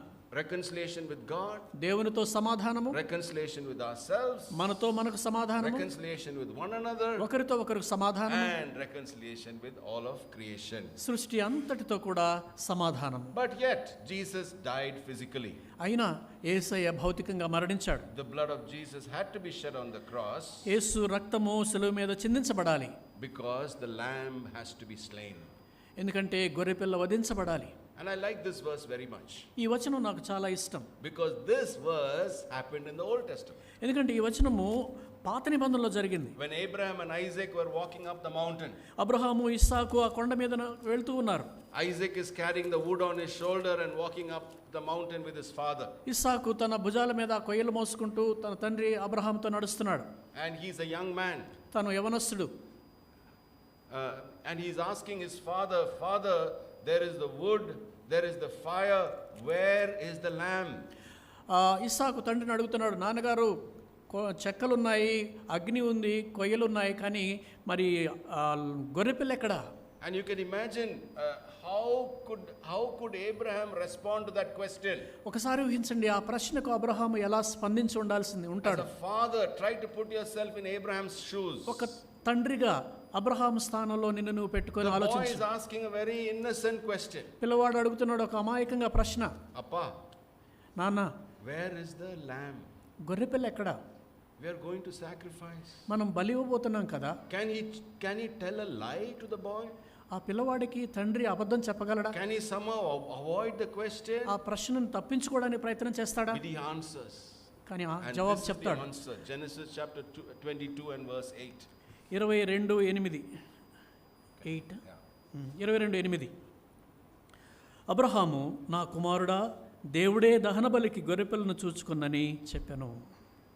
God will provide for himself the lamb. దేవుడే తన కొరకు ఒక గొర్రెపిల్లను చూస్తాడు. Very powerful words. ఎంతో శక్తివంతమైన మాటలు ఇవి. The boy is asking, where is the lamb? గొర్రెపిల్ల ఎక్కడ అని కుమారుడు అడుగుతున్నాడు. Abraham should have said, God will provide the lamb. Abraham చెప్పుండాలి, దేవుడు ఆ గొర్రెపిల్లని ఇస్తాడని. But Abraham is not saying God will provide the lamb.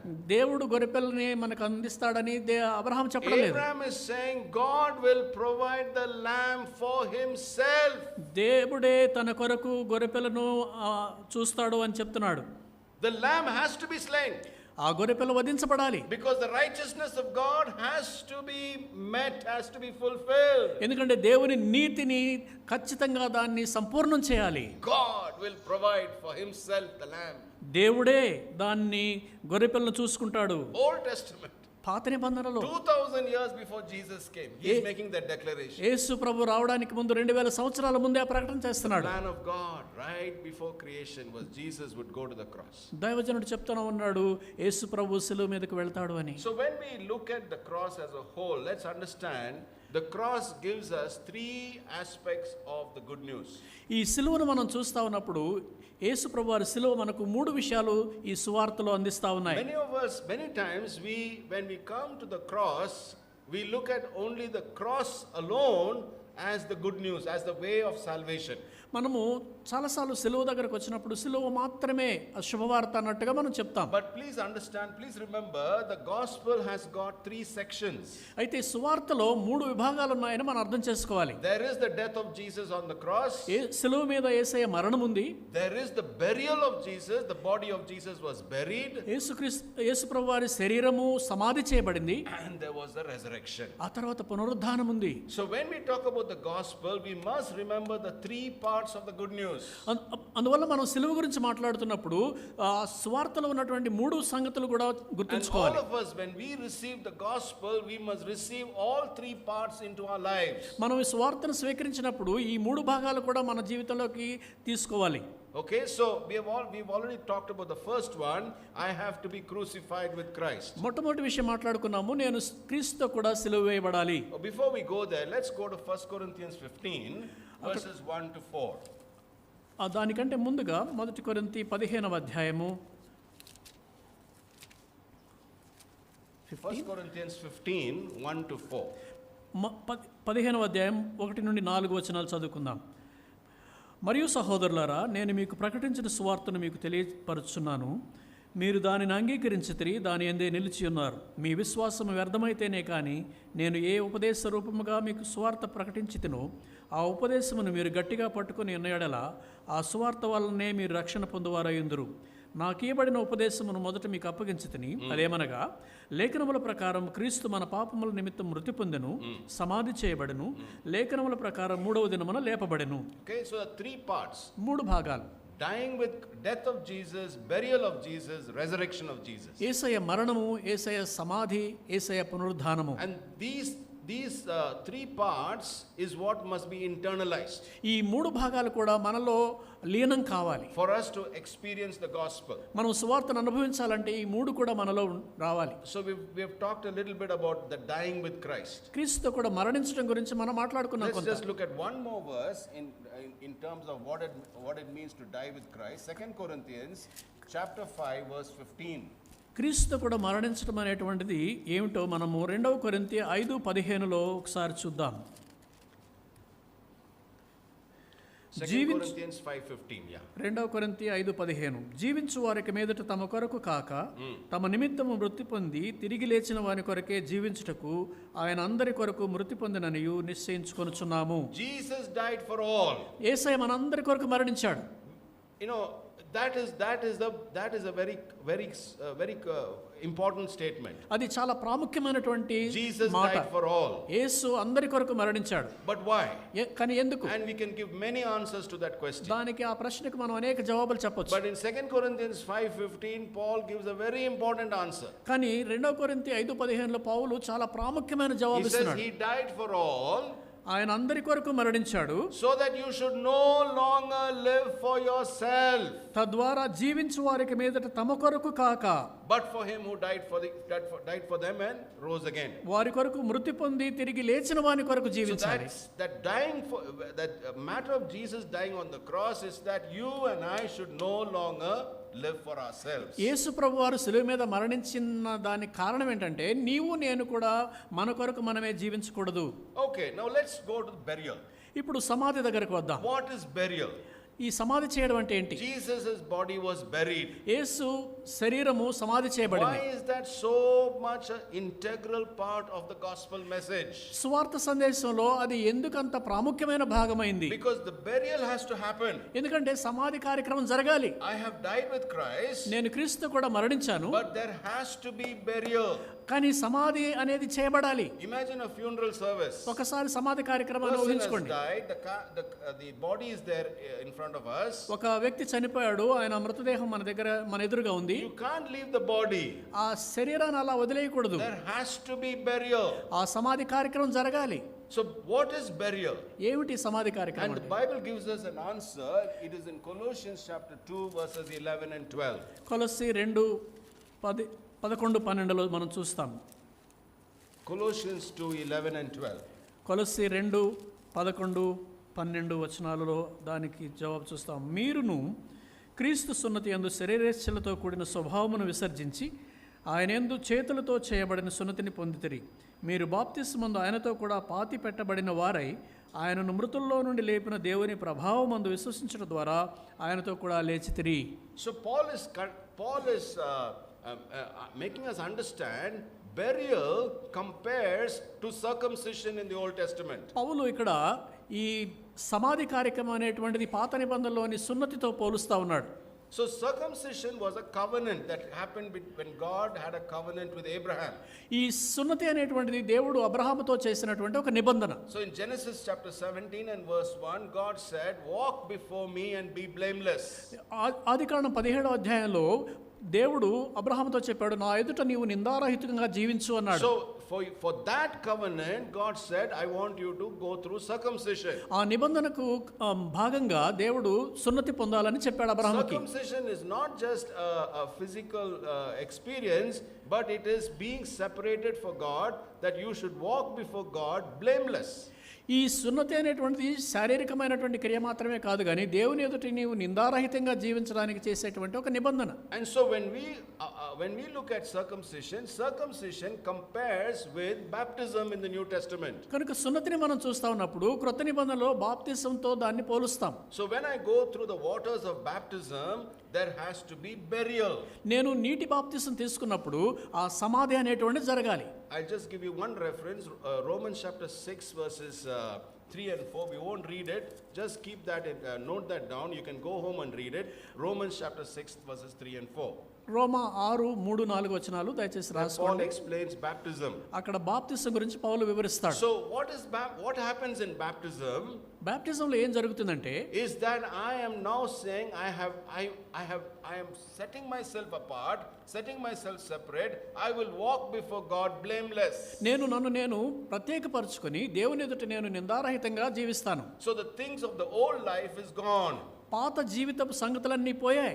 I have been crucified with Christ. నేను క్రీస్తు కూడా సిలువేయబడ్డాను. But none of the old things I'm going to carry anymore. కానీ ఇక పాతవేవి కూడా నాతో పాటు కొనసాగవు. My habits, నా అలవాట్లు, my way of life, నా జీవిత విధానం, my behaviors, నా ప్రవర్తనలు, my relationships, నా the సంబంధాలు, way I handle my time, నా సమయాన్ని నేను చూసే the విధానం, way I handle my money, నా డబ్బును నేను చూసుకునే విధానం everything is gone. అన్నీ పోయాయి. Friends, that is burial. ప్రియులారా, అదే సమాధి కార్యక్రమం అంటే. Can we honestly say that? నువ్వు యథార్థంగా మాట చెప్పగలవా? Everything about my old life is gone. నా పాత జీవితము సంబంధించినవన్నీ పోయాయి. One example, beautiful example is the story of Zacchaeus. ఒక చక్కని ఉదాహరణ జక్కయ్య గారి కథ. Zacchaeus, of course, we don't see him going through baptism, but he is expressing it beautifully. జక్కయ్య బాప్తిసం తీసుకున్నట్టుగా మనకు ఉండదు, కానీ ఆయన దాన్ని చక్కగా వ్యక్తీకరిస్తా ఉన్నాడు. You read that in Luke's Gospel, chapter 19. లూకా సువార్త 19వ అధ్యాయంలో మనం దాన్ని చదువుకుంటాం. Verses 8 and 9. 8-9 వచనాలు. 19, Luke 8. 19, 8 and 9. లూకా 19, 8, 9 వచనాలు. What did Zacchaeus do? జక్కయ్య ఏం చేస్తున్నాడు చూడండి. జక్కయ్య నిలబడి, ఇదిగో ప్రభువా, నా ఆస్తిలో సగము బేదలకిచ్చున్నాను. నేనెవని యొద్దనైనను అన్యాయముగా దేనినైనా తీసుకుని ఎడల అతనికి 4 గంటలు మరలా చెల్లింతునని ప్రభువుతో చెప్పెను. అందుకు యేసు, ఇతడును అబ్రహాము కుమారుడే, ఎందుకనగా నేడు ఈ ఇంటికి రక్షణ వచ్చి ఉన్నది. Today salvation has come to this house. ఈ ఇంటికి నేడు రక్షణ వచ్చి ఉన్నది. Praise God for Zacchaeus. దేవునికి జక్కయ్యను బట్టి దేవునికి స్తోత్రం. Whole life gone. పాత జీవితం గతించిపోయింది. I am so excited to read that portion. Zacchaeus stood up. జక్కయ్య నిలబడ్డాడు. Short man. పొట్టివాడు stood up. లేచి నిలబడ్డాడు. I don't want anything of my old life. నా పాత జీవితం నాకు ఇక అక్కర్లేదు. How many of us can do that? మనలో ఎంతమంది అలా చేయగలరు? That is burial. అదే సమాధి Many చేయబడదు. of us still carry some baggage. మనం ఇంకా పాత మూటలు మోసుకుంటూ ఉన్నాం. Old life is not gone. ఆ పాత జీవితం ఇంకా Some గతించలేదు. habits are still clinging on. కొన్ని అలవాట్లు అలా పట్టుకొని వేలాడుతున్నాయి మనల్ని. Some wrong relationships are still clinging on. కొన్ని తప్పుడు సంబంధాలు ఇంకా వేలాడుతున్నాయి. Some kind of behaviors are still clinging on. కొన్ని రకాల ప్రవర్తనలు ఇంకా మనల్ని పట్టుకొని ఉన్నాయి. People of God, if God is convicting you right now, get buried with Christ. దేవుని ప్రజలారా, ఒకవేళ దేవుడు మిమ్మల్ని ఒప్పింపజేస్తున్నట్లయితే ఇప్పుడే క్రీస్తు కూడా సమాధి చేయబడండి. And I'll close with this last part, the resurrection. ఈ పునరుద్ధానము అనే మాటతో ముగిస్తాం. The gospel, the third part of the gospel message is, I am now resurrected with Christ. సువార్తలో ఉన్నటువంటి మూడో భాగం ఏంటంటే, నేను క్రీస్తు కూడా పునరుద్ధానుడనయ్యాను. I was dead in a sense. I was living in the realm of death, but now I'm being resurrected. నేను ఆ మరణం అనేటువంటి ఆ లోకంలో జీవిస్తా ఉన్నప్పుడు ఇప్పుడు నేను తిరిగి లేచాను. Romans chapter 8 and verse 2. రోమా 8:2. క్రీస్తు యేసునందు జీవమునిచ్చు ఆత్మ యొక్క నియమము పాప మరణముల నియమము నుండి నన్ను విడిపించును. ఎట్లనగా ధర్మశాస్త్రము దేన్ని చేయజాలకపోయాను. So we'll just look at what Paul says there. He says, I was once under the law of sin and death. ఒకప్పుడు నేను పాపము మరణము అనేటువంటి నియమం కింద ఉన్నాను. But now the law of the Spirit has come. ఇప్పుడు ఆత్మ యొక్క నియమము కింద ఉన్నాను When నేను. I've come to Christ, a new law has come into place. క్రీస్తులోకి నేను వచ్చినప్పుడు ఒక క్రొత్త ధర్మశాస్త్రం వచ్చింది. A higher law has come. ఒక ఉన్నతమైన నియమం వచ్చింది. And that higher law is enabling me to have victory over a lower law.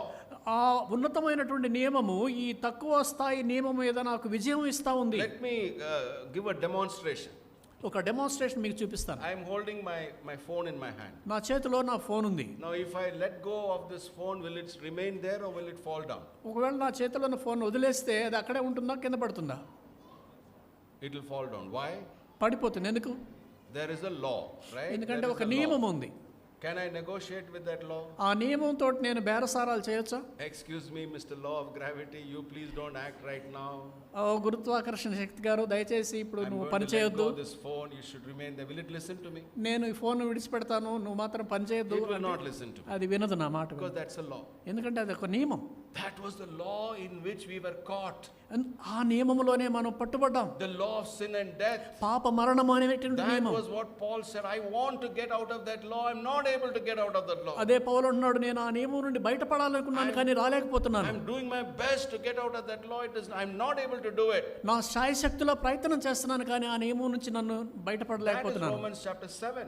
అది రోమా 7వ అధ్యాయం. But when you come to Romans chapter 8, అయితే రోమా 8వ అధ్యాయంలోకి వస్తే he says, I am now come under a new law. ఆయన అంటాడు, ఇప్పుడు నేను ఒక నూతన నియమంలో It's ఉన్నాను. called the law of the Spirit of life in Christ Jesus. అది క్రీస్తు యేసునందు జీవమునిచ్చు ఆత్మ యొక్క నియమము. And this new law ఈ నూతన నియమము has set me free from that old law. ఆ పాత నియమము నుండి నన్ను విడిపించింది. Now this phone is standing, is up here. Why is it up here? ఈ ఫోన్ ఇక్కడ నిలబడి ఉంది, ఎందుకుంది? It should have fallen down because law of gravity is still in effect. Why is it still standing here? అది పడిపోవాలి ఆ phone, కానీ ఆ గురుత్వాకర్షణ శక్తి ఇంకా ఉంది కానీ ఎందుకు పడిపోవడం లేదు? I am holding it. నేను పట్టుకున్నాను కాబట్టి. There is another law. మరొక నియమం ఉంది. There is another physical law. ఒక భౌతిక నియమం ఇంకొకటి ఉంది. This law that was of my muscles, my arm, the strength of my muscle is holding this. నా చేతి కండరాల యొక్క బలం చేత దాన్ని పట్టుకొని ఉంది. This is a higher law. ఇది ఉన్నతమైనటువంటి నియమం. That is overcoming a lower law. ఆ పాత నియమాన్ని అధిగమించేటువంటి నియమం ఇది. The lower law is still there. ఆ తక్కువ స్థాయి నియమం ఇంకా ఉంది. But a higher law is at work. కానీ ఉన్నతమైన నియమం పనిచేస్తా ఉంది. Friends, are you with me? ప్రియులారా, అర్థమవుతుందా? We ought to be operating in the higher law. మనము ఆ నూతన ఉన్నతమైన నియమంలో మనం నడుస్తూ ఉండాలి. But sadly Christians are trying in their own effort to overcome sin. కానీ విచారకరమైన విషయం ఏంటంటే క్రైస్తవులు వాళ్ళ యొక్క సొంత శక్తి మీద ప్రయత్నాలు చేస్తూ You ఉన్నారు. cannot overcome sin in your own strength. నీ సొంత బలం చేత నువ్వు పాపాన్ని అధిగమించలేవు. Because in your flesh, in your body, in yourself there is an old law. ఎందుకంటే నీ శరీరంలో, నీ దేహంలో ఒక పాత నియమం ఉంది. But when you have come to Christ, the Holy Spirit has come inside. అయితే నువ్వు క్రీస్తులోకి వచ్చినప్పుడు పరిశుద్ధాత్మ దేవుడు నీలో ప్రవేశించాడు. But the dynamics is I have to now surrender to the Holy Spirit. అయితే జరగాల్సిన విషయం ఏంటంటే ఇప్పుడు నన్ను నేను పరిశుద్ధాత్మ దేవునికి సమర్పించుకోవాలి. Every time I face temptation, నాకు శోధన ఎదురైన ప్రతిసారి instead of trying to fight temptation, ఆ శోధనకు మీద నేను పోరాడే బదులు I surrender to the Holy Spirit. పరిశుద్ధాత్మ దేవునికి నన్ను నేను అప్పగించుకోవాలి. Very simple. అంతే. I say, Lord Jesus, take over. యేసయ్యా, నువ్వు తీసుకో ఈ I విషయాన్ని. can't handle this temptation. ఈ శోధన నా వల్ల కాదు. I know how I quickly succumb to this temptation. నేను ఈ శోధనకి ఎంత త్వరగా లొంగిపోతానో నాకు తెలుసు. Holy Spirit God, you take over. పరిశుద్ధాత్మ దేవా, And నువ్వు friends, తీసుకో. I guarantee to you, every time you will surrender to the Holy Spirit, you will see immediate victory. ప్రియులారా, మీరు పరిశుద్ధాత్మ దేవునికి నువ్వు లోబరుచుకున్న ప్రతిసారి నువ్వు తప్పకుండా విజయాన్ని చూస్తావు. So many people are living still under captivity to sin. అనేక మంది ఇంకా పాప బంధకంలోనే జీవిస్తా ఉన్నారు. Uncle, I want to live victoriously for Jesus. Uncle, నేను యేసయ్య కోసం విజయవంతంగా జీవించాలనుకుంటున్నాను. Uncle, I want to please God. Uncle, నేను దేవుణ్ణి సంతోషపెట్టాలనుకుంటున్నాను. How many times I've made commitment, uncle? Uncle, ఎన్నిసార్లు నేను సమర్పణ చేశాను, I've prayed. ఎన్నిసార్లు ప్రార్థన చేశాను. But again and again I fall. పదే పడిపోతున్నాను అంకుల్. నేను People of God, young people, old people, senior people, everyone, I'm telling you, please don't try to overcome sin in the flesh. ప్రియులారా, పిన్నలారా, పెద్దలారా, దయచేసి నీ శరీరముతో పాపాన్ని ఎదుర్కోవడానికి ప్రయత్నించొద్దు. This is resurrection. ఇది పునరుద్ధానము. This is what is the gospel. ఇదే సువార్త అంటే. Jesus died, Jesus buried, Jesus rose again. యేసయ్య మరణించాడు, యేసు సమాధి చేయబడ్డాడు, యేసు తిరిగి లేచాడు. For us, resurrection is only a historical event. మన మట్టుకు పునరుద్ధానం అంటే ఎప్పుడో చరిత్రలో జరిగింది. Resurrection should be your experience now. కానీ ఆ పునరుద్ధానము నీ అనుభవంగా ఉండాలి ఇప్పుడు. Every day. ప్రతిరోజు. Lord, I know what is resurrection. దేవా, నాకు తెలుసు పునరుద్ధానం అంటే ఏంటో. Because Jesus is alive in me. ఎందుకంటే యేసయ్య నాలో సజీవంగా ఉన్నాడు. What a life. ఎటువంటి జీవితం అండి. Imagine the church experiencing the gospel. ఒకసారి ఊహించండి, సంఘము ఈ సువార్తను అనుభవిస్తుంటే ఎలా ఉంటుందో. Dying with Christ, క్రీస్తు మరణించి, buried with Christ, క్రీస్తు సమాధి చేయబడి, resurrected with Christ. క్రీస్తు కూడా తిరిగి లేపబడ్డాడు. ఎటువంటి జీవితం అండి ఇది. That is that shalom of God that will come, because the gospel brings back shalom. అదే దేవుని యొక్క సమాధానము, సువార్త తిరిగి ఆ సమాధానాన్ని మనకు తిరిగి తీసుకొస్తుంది. Jesus has already done it for us. యేసయ్య మన కోసం ఇది ఇప్పటికే చేశాడు. It's for us now. అది మన మీద ఆధారపడి It's ఉంటుంది. up to us to now to receive that gospel fully. ఆ సువార్తను సంపూర్ణంగా స్వీకరించడం మన మీద Because you ఆధారపడి ఉంటుంది. cannot share this message if you don't know the message yourself. ఎందుకంటే ఈ సందేశాన్ని నీవు అనుభవించకపోతే దాన్ని నువ్వు పంచుకోలేవు. You can't share it as a theory. అది కేవలము ఒక థియరీలాగానే చెప్పగలుగుతావు. You must share it from life. జీవితంలో నుండి పంచుకోవాలి దాన్ని. You must give life to others. నీవు జీవాన్ని ఇతరులకు Because అందించాలి. you should be able to say, I know the gospel. ఎందుకంటే నువ్వు చెప్పగలగాలి, నాకు తెలుసా సువార్త. I know what it is to die with Christ. క్రీస్తు కూడా మరణించడం అంటే నాకు I తెలుసు. know what it means to be buried with Christ. క్రీస్తు కూడా సమాధి చేయబడ్డం నాకు తెలుసు. I know what it is to be resurrected with Christ. క్రీస్తు కూడా పునరుద్ధానం అంటే ఏంటో నాకు తెలుసు. Read Romans 8:11. రోమా 8:11 ఒకసారి చదువుకుందాం. Romans 8:11. రోమా 8:11 మృతులలో నుండి యేసును లేపిన వాని ఆత్మ మీలో నివసించిన ఎడల మృతులలో నుండి క్రీస్తు యేసును లేపినవాడు చావునకు లోనైన మీ శరీరములను కూడా మీలో నివసించున్న తన ఆత్మ ద్వారా జీవింపచేయను. Read it one more time, brother. మృతులలో నుండి యేసును లేపిన వాని ఆత్మ మీలో నివసించిన ఎడల మృతులలో నుండి క్రీస్తు యేసును లేపినవాడు చావునకు లోనైన మీ శరీరములను కూడా మీలో నివసించున్న తన ఆత్మ ద్వారా జీవింపచేయును. God will give life to your mortal bodies through his spirit who lives in you. దేవుడు మీలోనున్న ఆత్మ ద్వారా మీ యొక్క మృతమైనటువంటి శరీరాలకు తన జీవాన్ని ఇస్తాడు. And the Lord is wanting the church to experience the gospel fully. ప్రభు తన సంఘము ఆ సువార్తను సంపూర్ణంగా అనుభవించాలని కోరుకుంటున్నాడు. Because we are going out there to bring the shalom of God. ఎందుకంటే బయటికి వెళ్ళి దేవుని సమాధానాన్ని, దేవుని శాంతిని మనం తీసుకురావడానికి ప్రయత్నం చేస్తున్నాం. Can we just bow our heads and for a moment just let the Holy Spirit speak to us? ఒక క్షణం మన తలలు వంచి పరిశుద్ధాత్మ దేవుడు మనతో మాట్లాడనిద్దామా? Just be quiet in your inner person. నీ అంతరంగంలో నెమ్మదిగా ఉండు, ప్రశాంతంగా ఉండు. Please listen to what God is speaking to you. దేవుడు నీతో ఏం చెప్తున్నాడో విను.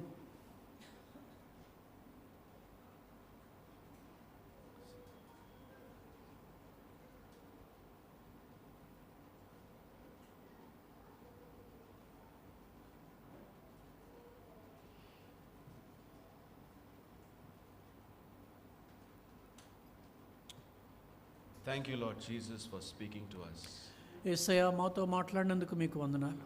Father, Lord, we feel so ashamed that many times we have not fully come to that wonderful experience with you.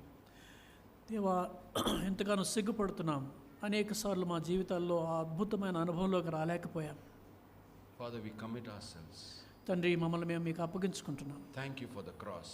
సిలువను బట్టి నాయన వందనాలు. Thank you for the gospel. సువార్తను బట్టి వందనాలు. Lord, the gospel, how wonderful. The gospel, Lord, brings us back to you. ప్రభువా, ఈ సువార్త ఎంత అద్భుతమైంది. తిరిగి మమ్మల్ని అందరినీ నీ దగ్గరకు తీసుకొచ్చేది సువార్త. Brings us back to shalom. ఆ సమాధానంలోకి మమ్మల్ని తీసుకొస్తుంది. Which we lost. మేము పోగొట్టుకున్నది ఆ సమాధానం. Father, you're sending us out into the world. తండ్రి, మమ్మల్ని లోకంలోకి తిరిగి పంపుతున్నావు. As messengers of shalom. ఆ సమాధాన సువార్తను తీసుకెళ్లేటువంటి సందేశకులుగా. For us it's an everyday experience. ఎందుకంటే అది మాకు అనుదిన అనుభవం నాయన. Everyday experience of the gospel. ఆ సువార్త మా అనుదిన అనుభవంగా ఉంటా ఉంది. Thank you, Lord Jesus. యేసయ్యా, మీకు వందనాలు. We give you all the glory. నీకే సమస్త మహిమ ఆరోపిస్తున్నాం. In Jesus' name we pray. యేసు నామములో ప్రార్థిస్తున్నాము తండ్రి. Amen. ఆమేన్.